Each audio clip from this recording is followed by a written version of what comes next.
पाकिस्तान के जिला कसूर के उस नौजवान मुजाहिद की कहानी जिसने इसराइल की सरहदों को हिलाकर रख दिया। इस्लाम की बका की जंग लड़ने वाले इस मुजाहिद की तवील दास्तान सुनने से पहले चैनल को सब्सक्राइब कीजिए ताकि कहानी की तमाम तरक्सात आप तक हमेशा पहुंचती रहें। तुम मुसलसल फजूल बातें किए जा रहे हो। मैंने कब इनकार किया है? वो बोली और हम उसी वक्त तैयार हो गए। कर्नल कैरानू के बारे में मुझे कुछ ज्यादा मालूम नहीं था, लेकिन इसकी जरूरत भी नहीं थी। हम तो दूसरे ही मकसद से यहाँ पहुँचे थे।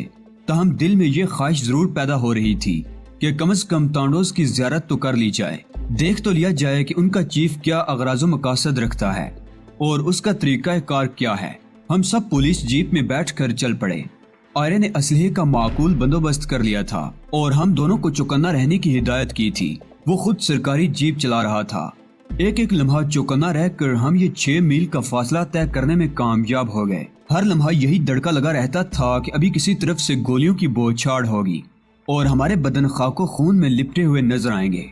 ये सूरत हाल इस कदर खौफनाक होगी, इसका अंदाजा हमें नहीं था, लेकिन अब तो आ ही फंसे थे और इन मामलात में मुलविस भी हो गए थे। इसलिए जो कुछ होना है वो तो होगा ही। कर्नल कैरानू तक पहुंचने में हमें कोई दुश्वारी पेश नहीं आई।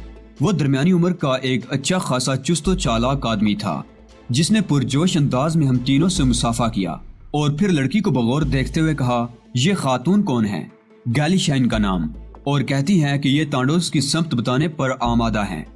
ओह वाकई ये तो बड़ी दिलचस्प बात है। मैं तो कोशिश कर कर के हार गया, लेकिन अतराफ के लोगों पर ऐसी बर्फ जमी हुई है कि पिघलती ही नहीं। इनमें से कोई जुबान खोलने पर आमादा नहीं है। बाज लोगों पर मैं तशद्दुद करके भी देख चुका हूँ। वो मर जाना पसंद करते हैं, लेकिन तांडोज के खिलाफ जुबान खोलने पर आमादा नहीं है। कर्नल, क्या मैं आपसे एक सवाल कर सकता हूँ? मैंने उसे मुखातिब किया और कर्नल कैरानू चौंक कर मुझे देखने लगा। हमारा मिशन एक ही है दोस्त, हम जिंदगी की बाजी लगा कर यहाँ पहुँचे हैं, चुनाचे कुछ भी पूछने में तकल्लुफ की जरूरत नहीं है। वो खुश अखलाकी से बोला, शुक्रिया कर्नल।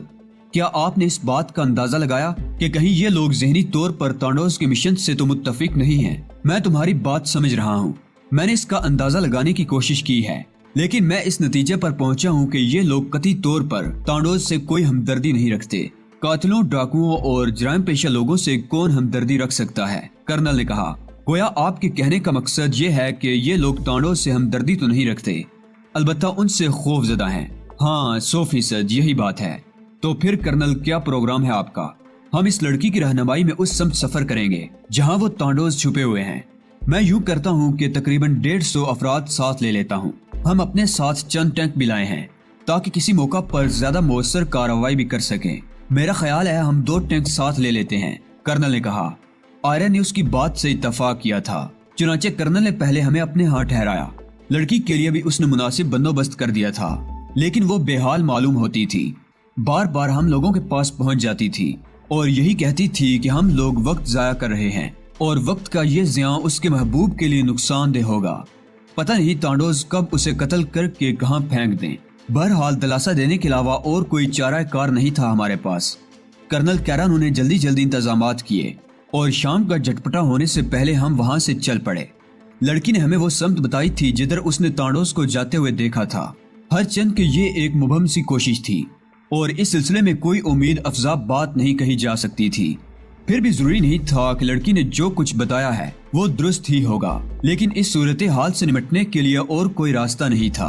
कर्नल कैरानू ने कहा कि वो रात भर सफर जारी रखेगा और उस वक्त तक वापसी का इरादा नहीं करेगा जब तक कि तांडोज के किसी गिरोह से मुठभेड़ न हो जाए। वो खुद भी पुरजोश इंसान था और बहुत कुछ करने का इरादा रखता था। रास्ते में उसने कहा, मैंने यहाँ के बारे में हुकूमत को रिपोर्ट भेजी है और मुझे यकीन है कि बहुत जल्द हुकूमत इस तरफ मतवज्जे हो जाएगी।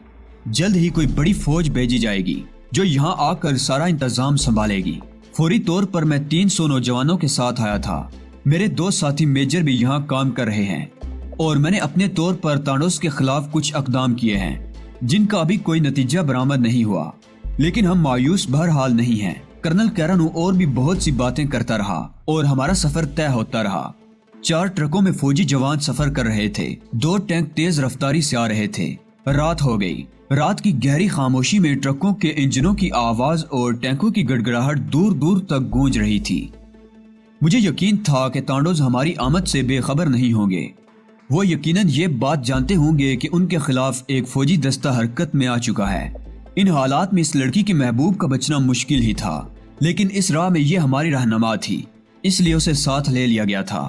رات کی تاریکی میں سفر جاری رہا تھا، ہم نے پلک بھی نہیں جھپکی تھی، اور اس وقت سپیدہ سحر نمودار ہو رہا تھا جب ہم گہرائیوں میں اترنے لگے۔ تقریباً 1 میل کے فاصلے تک یہ سڑک گہرائی میں اتر گئی تھی، اور پھر ایک خطرناک موڑ مڑنے کے بعد یہ بلندی کی جانب چلی جاتی تھی۔ اب تک ہماری مڈبھیڑ تانڈوز سے نہیں ہوئی تھی، اور نہ ان کے نشانات ہی ملے تھے۔ کرنل کیرانو کسی قدر مضطرب نظر آ رہا تھا۔ اس نے گریتھر آئرن سے اس خدشے کا اظہار بھی کیا تھا کہ کہیں لڑکی راستہ نہ بھول گئی ہو۔ کیا ضروری تھا کہ تانڈوز اسی سمت میں ہوں گے؟ لیکن آئرن نے جواب دیا تھا کہ چونکہ ان کے پاس اس کے علاوہ اور کوئی ذریعہ نہیں ہے، اس لیے کم از کم ایک مخصوص علاقے تک اس جگہ کو دیکھ لیا جائے۔ گاڑیاں وہ فاصلہ طے کرنے کے بعد ایک ایسی جگہ تک پہنچ گئیں جہاں دونوں طرف گھنا جنگل پھیلا ہوا تھا۔ جو ہی یہ فوجی کارواں اس موڑ پر پہنچا، دفعتاً ہم پر چاروں طرف سے گولیوں کی بوچھاڑ شروع ہو گئی۔ گولیاں اچانک ہی چلنا شروع ہو گئی تھی۔ ٹینک تیار کر لیے گئے اور جواب میں 3 انچ کے دہانوں والی توپوں سے گولہ باری کی جانے لگی۔ فوجیوں کی سٹین گنیں حرکت میں آ گئیں، لیکن دشمن نگاہوں سے اوجھل تھا۔ ہم دعوے سے نہیں کہہ سکتے تھے کہ جو گولیاں ہم چلا رہے ہیں وہ دشمن کو نقصان پہنچا رہی ہیں یا نہیں۔ فوجی مورچے بنا رہے تھے اور بے شمار فوجی ٹرکوں میں ہی تانڈوز کا شکار ہو گئے تھے۔ حملہ چونکہ اچانک ہوا، اس لیے خود کو سنبھالے رکھنا مشکل ہو گیا تھا۔ چرن سنگھ بھی سٹین گن لے کر نیچے اتر گیا تھا اور ایک پتھر کی آڑ سے گولیاں برسا رہا تھا۔ مجھے دیکھ کر اس نے تمسخرانہ انداز میں کہا، واہ بھائی جی، اس سے بہتر تو یہ تھا کہ میں ہندوستانی فوج میں بھرتی ہو جاتا اور تم پاکستانی فوج میں۔ یہی سب کچھ کرنا تھا تو پھر اتنی آوارہ گردی کی کیا ضرورت تھی؟ جواباً میں صرف مسکرا کر رہ گیا۔ ہم اپنی سٹین گنوں کو استعمال کر رہے تھے۔ اس وقت جان بچانے کا مسئلہ بھی درپیش تھا۔ اگر تانڈوز ہم پر حاوی ہو گئے تو کوئی یہ نہیں سوچے گا کہ ہم اصل میں کون ہیں، اور چند گولیاں ہمارے جسموں میں بھی اتار دی جائیں گی۔ اس لیے ہم بھی دوسروں کی مانند اندھا دھند گولیاں برسا رہے تھے۔ البتہ ہم نے اس کا خیال رکھا تھا کہ ہم بالکل ہی نہتے نہ ہو جائیں۔ تانڈوز کی طرف سے جو کارروائی ہو رہی تھی وہ اتنی مؤثر اور خطرناک تھی کہ مجھے یہ احساس ہو چلا تھا کہ شاید یہ فوج مکمل طور پر اپنا دفاع نہ کر سکے، جس کی تعداد صرف 150 کے قریب ہے۔ کرنل کیرانو دستی بم پھینک رہا تھا، لیکن ان دھماکوں کا بھی کوئی نتیجہ ظاہر نہیں ہو رہا تھا۔ پھر دوسری طرف سے بھی دستی بموں کا استعمال شروع ہو گیا۔ اس کا مطلب یہ تھا کہ وہ ہم سے زیادہ دور نہیں تھے۔ صورتحال اور بھیانک ہو گئی تھی۔ اب ہماری سمجھ میں نہیں آ رہا تھا کہ ہم کیا کریں۔ تانڈوز کی طرف سے جو کارروائی ہو رہی تھی اس کے نتیجے میں فوجی جوان دڑا دڑ مر رہے تھے، کیونکہ ان کی تعداد بھی کم تھی اور پھر وہ ایسے علاقے میں تھے جہاں ان کے لیے پوزیشن بہتر نہیں تھی۔ گولیوں سے تو وہ بچ گئے تھے، لیکن دستی بم تاک تاک کر ایسے ہی نشانوں پر پھینکے جا رہے تھے جہاں وہ موجود تھے، اور یہ بم زیادہ کارآمد ہو رہے تھے۔ صورتحال تیزی سے تبدیل ہو رہی تھی۔ فوجی کارروائی تقریباً ناکام ہو چکی تھی اور ہم شکست سے دوچار تھے۔ اب اپنی جان بچانے کا مسئلہ سنگین سے سنگین تر ہوتا جا رہا تھا۔ چنانچہ ہم نے وہ جگہ چھوڑ دی اور آہستہ آہستہ پیچھے کھسکنے لگے۔ ہمارے عقب میں درختوں کے جھنڈ پھیلے ہوئے تھے۔ میں نے بہتر یہی سمجھا کہ درختوں میں پناہ لی جائے۔ چنانچہ میں اور چرن سنگھ پیچھے ہٹتے ہوئے بالآخر درختوں کے قریب پہنچ گئے۔ یہ بھی خدشہ تھا کہ ممکن ہے گوریلے بھی اس جنگل میں موجود ہوں، لیکن خطرہ مول لیے بغیر چارہ بھی نہیں تھا۔ ہمارا اندازہ کسی حد تک درست نکلا۔ ہم ابھی درختوں کے جھنڈ میں گھسے ہی تھے کہ دفعتاً سٹین گن کا ایک برسٹ ہم پر پڑا۔ بس تقدیر ہی تھی کہ بچ گئے، ورنہ ہماری پشت گولیوں سے چھلنی ہو گئی ہوتی۔ چرن سنگھ نے ایک لوٹ لگائی۔ غالباً وہ سٹین گن سے فائر کرنے والوں کے رخ کا اندازہ لگا چکا تھا۔ لوٹ لگاتے ہی وہ سیدھا ہوا اور اس نے ایک درخت کی چوٹی کی طرف رخ کر کے زبردست فائرنگ شروع کر دی۔ 4 آدمی پکے ہوئے پھلوں کی طرح نیچے آ گرے تھے۔ یہ تانڈوز تھے۔ میں ایک درخت کے تنے سے پشت لگا کر اطراف کا جائزہ لینے لگا، لیکن اس کے بعد خاموشی چھا گئی تھی۔ اندازہ یہ ہوا کہ یہاں ان چاروں کے علاوہ اور کوئی نہیں تھا۔ ہم نے جلدی سے اپنی جگہ چھوڑ دی اور پھر درختوں کے جھنڈ میں گھستے ہوئے بالآخر گھاس کے ایک ایسے جھنڈ کے نزدیک پہنچ گئے جس میں داخل ہونے کے بعد ہمیں باہر سے نہیں دیکھا جا سکتا تھا۔ اس جھنڈ کے آس پاس درخت بکھرے ہوئے تھے، جن کی وجہ سے یہ جھنڈ اور بھی محفوظ ہو گیا تھا۔ فی الحال چھپنے کے لیے اس سے بہتر جگہ اور کوئی نظر نہیں آئی تھی۔ गोरेला कार्रवाइयां अब रुक गई थी। गालबन तमाम ही फौजी काम आ गए थे। चरण सिंह ने हाथ मलते हुए कहा, दुत तेरे की। इसका मकसद है कि कर्नल कैरानू भी काम आ गया और गालबन तुम्हारा यार, मेरा मतलब है आयरन भी। मैं तशवीश ज़दा अंदाज में इस मसले पर गौर कर रहा था। अगर वो दोनों काम आ गए तो हमारे लिए वाकई मुश्किलात पैदा हो जाएंगी। चारों तरफ सकूत फैल गया था। कभी कभी इस सकूत में जख्मियों के कराहने की आवाजें रखना अंदाज हो जाती थी और इसके बाद मुकम्मल खामोशी छा जाती थी। सूरज बुलंद हो चुका था। उस वक्त दिन के तकरीबन 11 बजे होंगे जब इस खामोशी से उकता कर हम दोनों ने बाहर निकलने का फैसला किया और आहिस्ता आहिस्ता बाहर निकल आए। हमारा रुख उसी जानिब था जिधर फौजी जवानों पर कयामत टूटी थी। हम देखना चाहते थे कि ट्रकों वगैरह की क्या पोजीशन है और क्या हमारा यहाँ से जाना मुमकिन है। मैं आहिस्ता आहिस्ता पोजीशन लेता हुआ आगे बढ़ रहा था। चरण सिंह मुझसे पुश्त मिलाए दूसरी समतों पर निगाहें दौड़ा रहा था। थोड़ी देर के बाद हम वहाँ पहुँच गए जहाँ ट्रक वगैरह खड़े थे। चारों तरफ खून ही खून बिखरा हुआ था। फौजी जवानों की लाशें देख देख कर सर चकराए जा रहे थे। तकरीबन तमाम ही जवान काम आ गए थे। उनकी लाशें खाको खून में लुथड़ी हुई जमीन पर औंधी सीधी पड़ी थी। आसमान पर चीलें और गिद्ध मंडलाना शुरू हो गए थे। गालबन उन्होंने मुर्दों की बू महसूस कर ली थी। समझ में नहीं आता था कि क्या किया जाए। मैं उन लाशों में कर्नल कैरानू और आयरन की लाशें तलाश कर रहा था। मेरी निगाहें इधर उधर भटक रही थी। इसी तरह आगे बढ़ता हुआ मैं उस ट्रक की आड़ में पहुंच गया जिसके दूसरी तरफ टैंक खड़ा हुआ था। अभी मैं मुड़ने ही वाला था कि दफातन मैंने महसूस किया टैंक का ढकना उठ रहा है। मैं एकदम से अपनी जगह रुक गया। टैंक के ढकने में से एक चेहरा उभरा। मैंने उसे गौर से देखा। ये गैलिश थी जिसकी रहनुमाई में हम यहाँ तक पहुंचे थे। मेरी समझ में नहीं आया था कि गैलिश टैंक में घुसी क्या कर रही है। मुमकिन है वो जान बचाने के लिए उसमें आ छुपी हो। चुनाचे मैंने आगे बढ़कर गैलिश को आवाज दी।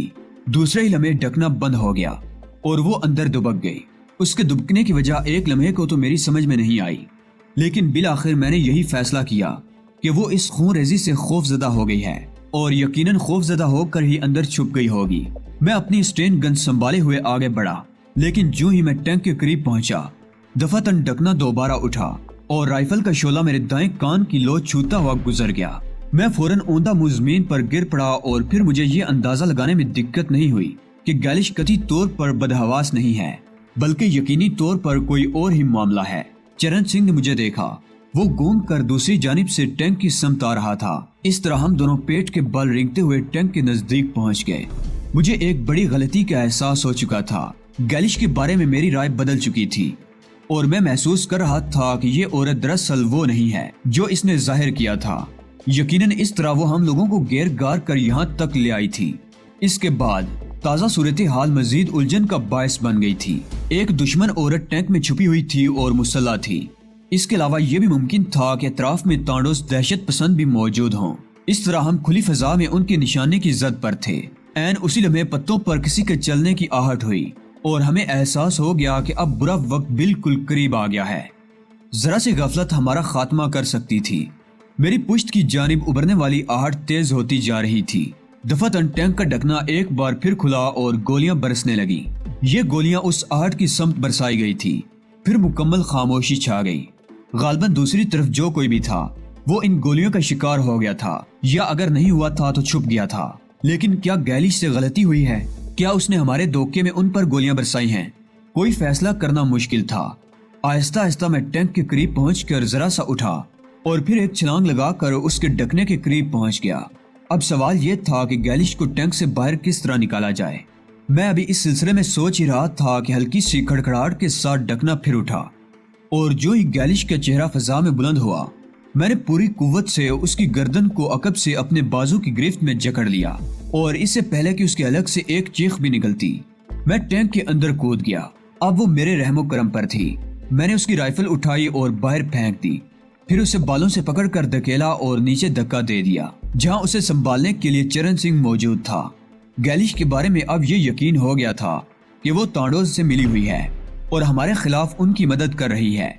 गैलिश को निकालने के बाद जो ही हम बाहर पहुंचे और हमने उसके हाथ पांव कसे, दफातन अकब से हमें एक आवाज सुनाई दी, गोली मत चलाना हार्लिस, ये हम लोग हैं। आवाज कर्नल कैरानो की थी और उसके साथ ग्रीथर आयरन भी मौजूद था। उन दोनों को देखकर इतनी खुशी हुई कि बयान नहीं किया जा सकता। वो दोनों आहिस्ता आहिस्ता हमारे करीब पहुंच गए। कैरानो की आंखों से खून छलक रहा था। وہ شدید غصے کے عالم میں تھا۔ یہی کیفیت آئرن کی بھی تھی۔ تو تمہارا محبوب اغوا کر لیا گیا تھا اور تم ہماری رہنمائی کرتی ہوئی یہاں تک پہنچی تھی، کرنل کیرانو نے کہا۔ گیلش نے کوئی جواب نہیں دیا۔ وہ سمجھ گئی تھی کہ صورتحال بگڑ گئی ہے، لیکن اب اس کے چہرے پر پتھروں کی سی سختی ابھر آئی تھی۔ کیرانو آگے بڑھا اور اس نے گیلش کے بالوں کو مٹھی میں جکڑتے ہوئے کہا، ذلیل عورت، تم نے جو کچھ کیا ہے، کیا تم سمجھتی ہو تمہیں اس کے لیے معاف کر دیا جائے گا؟ گیلش نے نفرت بھری نظروں سے کیرانو کو دیکھا اور پھر زمین پر تھوک دیا۔ ٹھیک ہے، اسے ٹرک میں ڈال لو اور لے چلو۔ کیرانو نے یہ حکم ہم لوگوں کو دیا تھا۔ چنانچہ گیلش کو باندھ کر ٹرک میں ڈال لیا گیا۔ ٹرک محفوظ تھے اور انہیں کوئی خاص نقصان نہیں پہنچا تھا، کیونکہ فوجی جوان ٹرکوں سے نیچے اتر آئے تھے، لیکن بدقسمتی ایک بھی فوجی جوان زندہ نہیں بچا تھا۔ ہمارے چاروں طرف ان کی لاشیں ہی لاشیں بکھری پڑی تھی۔ ٹرک میں سوار ہونے سے قبل کیرانو نے ان پر نگاہ ڈالی اور پھر اس کے حلق سے غراہٹ نکلی۔ تم میں سے ایک ایک کا انتقام لیا جائے گا، میرے بہادر جوانوں، تم میں سے ایک ایک کا انتقام لیا جائے گا۔ یہ کہنے کے بعد وہ ٹرک میں سوار ہو گیا اور پھر اس نے ٹرک سٹارٹ کر کے آگے بڑھا دیا۔ اس کے ساتھ ساتھ ہی آئرن نے مجھے اور چرن سنگھ کو حکم دیا تھا کہ ہم ٹرک کے عقبی حصے میں جا کر سٹین گن سنبھال لیں۔ ممکن ہے راستے میں ہماری مٹبھیڑ دوبارہ تانڈو سے ہو جائے۔ اطراف میں جس طرح خاموشی پھیلی ہوئی تھی، اس سے یہ اندازہ ہوتا تھا کہ تانڈوز اپنا کام انجام دینے کے بعد واپس جا چکے تھے۔ تھوڑی دیر کے بعد آئرن بھی ہمارے نزدیک پہنچ گیا۔ 150 جوان خاک و خون میں مل گئے۔ بہت بڑا نقصان ہوا ہے، اتنا بڑا کہ حکومت ہل کر رہ جائے گی۔ تھوڑی دیر کے بعد اس نے سرگوشی کے انداز میں کہا، کیا آپ لوگوں نے تانڈوز کی لاشیں تلاش کرنے کی کوشش کی؟ ہاں، اطراف میں ان کی تقریباً 70 لاشیں موجود ہیں، آئرن نے جواب دیا۔ کیا اس بات کا خطرہ موجود ہے کہ راستے میں ان سے دوبارہ مٹبھیڑ ہو جائے؟ ہاں، اس خطرے کو نظر انداز نہیں کیا جا سکتا۔ اس بات کے امکانات ہیں کہ وہ ان راستوں پر پہنچ گئے ہوں جہاں سے ہم واپس گزرنے والے ہیں۔ انہیں یہ اندازہ تو ہوگا کہ ہم واپسی میں اسی راستے سے گزریں گے۔ آپ لوگوں کو کوئی چوٹ تو نہیں آئی؟ نہیں، ہم محفوظ ہیں، لیکن ہمارے دل شدید زخمی ہیں کیونکہ ہم اپنے 150 جوانوں کو کھو کر جا رہے ہیں، آئرن نے گلوگیر لہجے میں جواب دیا۔ ہم راستے بھر اس بات کے منتظر رہے کہ کسی طرف سے حملہ ہو تو اس کا جواب دیں، لیکن معلوم ہوتا تھا کہ تانڈوز اس علاقے میں اب موجود ہی نہیں تھے۔